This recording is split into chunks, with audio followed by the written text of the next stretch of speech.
राज्यात मागील काही दिवस मान्सूनने विश्रांती घेतल्याचं चित्र आहे।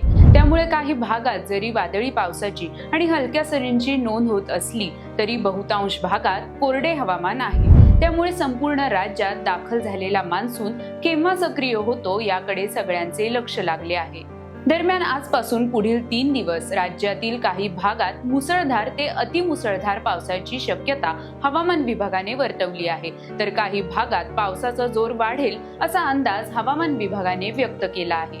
आज राज्यातील काही भागांना हवामान विभागाकडून येलो अलर्ट देण्यात आला आहे।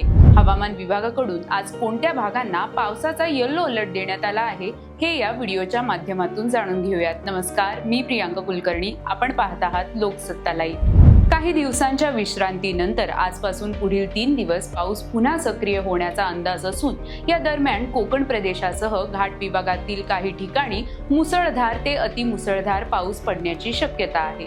तसेच बंगालच्या उपसागरातील हवामान प्रणालीमुळे 1 ते 2 जुलै दरम्यान तळ कोकण, मराठवाडा आणि विदर्भातील काही ठिकाणी पावसाचा जोर अधिक असेल असा अंदाज व्यक्त केला जात आहे।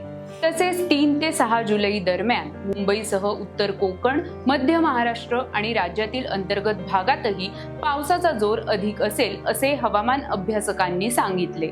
आतापर्यंत राज्यात सरासरी पावसाहून 58% कमी पावसाची नोंद झाली आहे। दरम्यान जुलै महिन्यात चांगला पाऊस होण्याची शक्यता हवामान अभ्यासकांकडून व्यक्त केली जात आहे।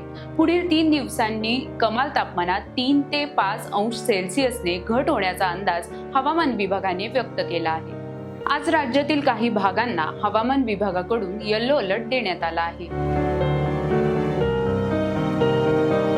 विदर्भातील अमरावती जिल्ह्याला हवामान विभागाकडून ऑरेंज अलर्ट देण्यात आला आहे, तर वर्धा, यवतमाळ, नागपूर, भंडारा, गोंदिया, चंद्रपूर, गडचिरोली आदी भागांना हवामान विभागाकडून येलो अलर्ट देण्यात आला आहे। तसेच सिंधुदुर्ग, रत्नागिरी, रायगड, मुंबई, ठाणे, पुणे आणि पुणे घाट विभाग, सातारा आणि सातारा घाट विभाग, सांगली, बीड, अहिल्यानगर, नाशिक आणि नाशिक घाट विभाग, धुळे, नंदुरबार, जळगाव, छत्रपती संभाजीनगर, जालना, बीड, बुलढाणा, अकोला, वाशिम, हिंगोली, परभणी आणि नांदेड आदी भागांना हवामान विभागाकडून वादळी वाऱ्यांसह पावसाचा येलो अलर्ट देण्यात आला आहे। तर कोल्हापूर आणि कोल्हापूर घाट विभाग, पालघर, सोलापूर, धाराशिव आणि लातूर आदी भागात हलक्या सरींची शक्यता वर्तवण्यात आली आहे। राजकीय, कला, क्रीडा आणि इतर क्षेत्रातील बातम्या जाणून घेण्यासाठी लोकसत्ताच्या YouTube चॅनलला सबस्क्राईब करायला विसरू नका। पाहत रहा लोकसत्ता लाईव्ह।